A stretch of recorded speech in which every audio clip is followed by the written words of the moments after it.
What's up, ladies and gents? Welcome back to my channel. This is me, Bridget, where I'm bringing you all things fashion, beauty, and lifestyle. Happy New Year! Let me start off by saying that. Happy New Year. I hope you guys have had so far a happy, safe, and wonderful new year. I kind of took a little bit of a break because I was very proud of myself. I did Vlogmas every day, I think, for 30 days, 29 days, 20 days. Anyway, I did Vlogmas every day, and so now I'm coming back into my regularly scheduled posting. I still don't know if I'm just going to do it once a week, Monday, Wednesday, and Friday, so I'm going to try and do that. However, I do have a lot of content that I have been recording, and so one of the things I want to share with you is that I had the opportunity to be on our Fox affiliate here in Houston, Fox 26, to offer my expertise as a publicist. And so I just wanted to share that video with you. So here it is. The Assistant District Attorney Wayman Wesley now knows that firsthand. Wesley shows a different side of himself online. Many people on TikTok and Instagram know him as Chef Way. His recipes and cooking videos have attracted thousands of followers. Now, some of his old tweets have folks pissed off. One of them shows a side-by-side of a black woman and a trash dump, with Wesley writing, "I see no difference." Keep in mind, this is also a black thing. He's also seen commenting on a picture of two black women, writing that the dark one messed up the pig. Wesley has since issued an apology. His boss, District Attorney T.i.M.B, says he was going through alcohol abuse issues back then, and she accepts that as an explanation for his behavior because he's now getting help.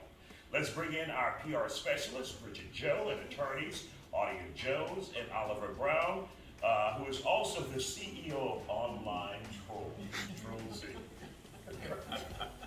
We just had to get Oliver back again. So first of all, as a PR specialist, when you look at these tweets and what he has put out in the past 2015, 2016, but now in 2023, he's the Assistant District Attorney. Your thoughts on this?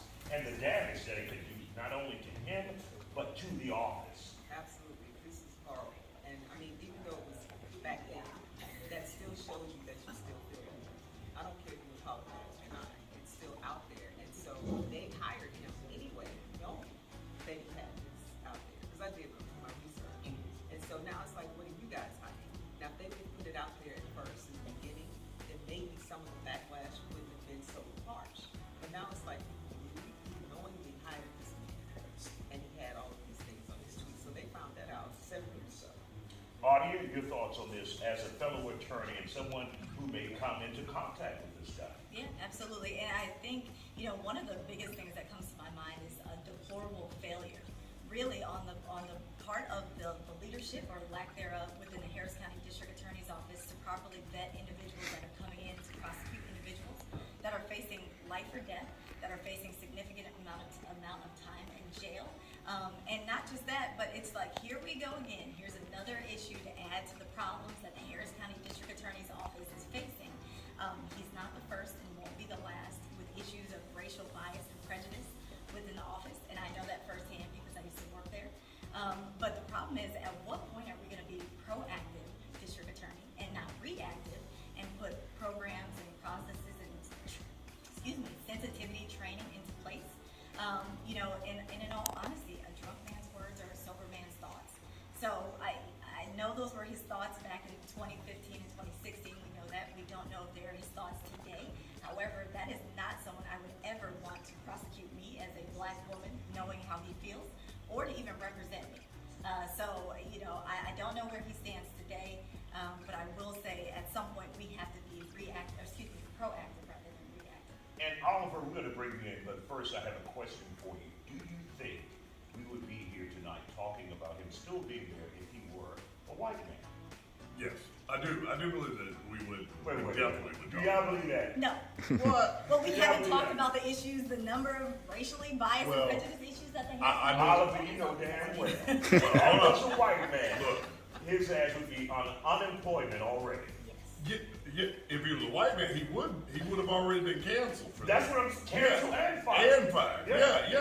Yeah. Well, Okay, yeah. that is not true. Well, as as a former prosecutor, I can actually go through instances of individuals that are still working in that office today that have had racially biased and prejudiced issues, and But they was are it made very public like Caucasian. this? That may be not the as difference. that as See, the public. thing is, That's the difference. he went viral, right? Yes. So that's part of the problem, right? So when he got 10,000 followers, he should have been scrubbing his social media altogether, right? He was at 250,000 followers. You know there's going to be someone online that's going to go back and do their research. When I first saw the first one where it was like, oh, too dark or something like that, I thought, well, maybe this guy has a racial preference or something like that. But then it just got progressively worse and worse. And I was like, look, even Kevin Samuels ain't gonna defend this crap, all right? So after your research, because you had a different position when we first talked, but you dug deeper. Yeah, because I didn't really know what was going on, to be quite honest. But once I saw the pretty girl next to the trash dump thing and that comment, I was like, yeah, bro, you're kind of done after that one. So probably gonna have to take a break and then come back right around Thanksgiving, probably with a new recipe or something. And I'll warm this over, but right now it's not looking too good. And really quick, let's show his statement. If we can, Mr. Wesley has explained that these posts came during a period in which he was struggling with serious personal issues, including alcohol. So when you hear that, Bridget, your thoughts on that? Well, like I was saying, drunkenness is a soul of mine. I still don't believe, like you said already, if he does wait till Thanksgiving, that is your true personality. So if he does come back, can he come back? Yes. However, it would be very, What very does it hard. take, though, for something like that? I mean, because now we have, people Turkeys say, at Thanksgiving? I mean, invite a whole bunch of black women to Thanksgiving dinner and cook for us, you know what I mean? So it's going to be tough for him, especially. And your thoughts, what do you think it will take for him to come back? What I will say is just in a logical way of thinking is every saint has a past, every sinner has a future. And I do believe in second chances. However, me as an individual, I would reiterate, I would never want him to prosecute a case that I have a client against.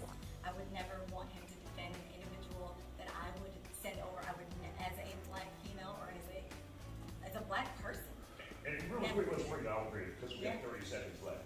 Do you think District Attorney T.i.M.B is now stuck after the statement she put out supporting him, and tomorrow there is a protest by activists and some? Okay, so T.i.M.B is in a weird position because she's the government, and that's First Amendment. So she cannot go and terminate him because she would violate his First Amendment right. Also, that did not happen. That statement was made 5 years prior to his employment, so therefore he's really going to be protected by First Amendment, and he wouldn't fall under that contractual exception for bringing ridicule onto the DA's office. So I think he would have a strong First Amendment claim if they terminate him, and I think she's making the right decision with her position. Well, you sound like a lawyer. My God in heaven. Thank you all for joining us here on The Factor Uncensored. Straight ahead here on The Factor, a new investigation into President Biden, after White House lawyers discover a stash of classified documents in his home. Plus, developing news from Capitol Hill State Representative lies. Oh, he lies, with both sides of the aisle begging him to step down. We'll talk about it next here on The Factor. So I hope you enjoyed that video. Yeah, that's a case that's ongoing here in Houston, and I always love going on the news and sharing my expertise, as a commentator in that area. As some of you know, that I am a publicist. I have a PR company, entrepreneur publicist. I have a PR company, and actually this year will be 21 years. I'm so excited. 20 years came and passed last year, and I meant to do something. So this year I am planning to do something to celebrate, because I think that is a huge deal to celebrate 20 years in business. So anyway, that's it for this video. I know it's kind of short and sweet. Please, please, please like this video, comment, and share. Also subscribe to my channel and hit that notification bell so you don't miss out when I post new videos. I've been posting a lot of shorts, so I hope you guys have been watching those, fixing kind of, what's the word I want to say, satisfying that fashion, part of me. And so you guys will see that. I also have some hauls that I will be doing, and I've been doing a lot of thrifting lately. So I'm excited to share with you guys what I found and putting some things together. I'll do like a long video showing you all the things that I have gotten. So, like I said, please subscribe to my channel, hit that notification bell so you can be notified when I post new videos. And I will see you guys soon. Peace and love.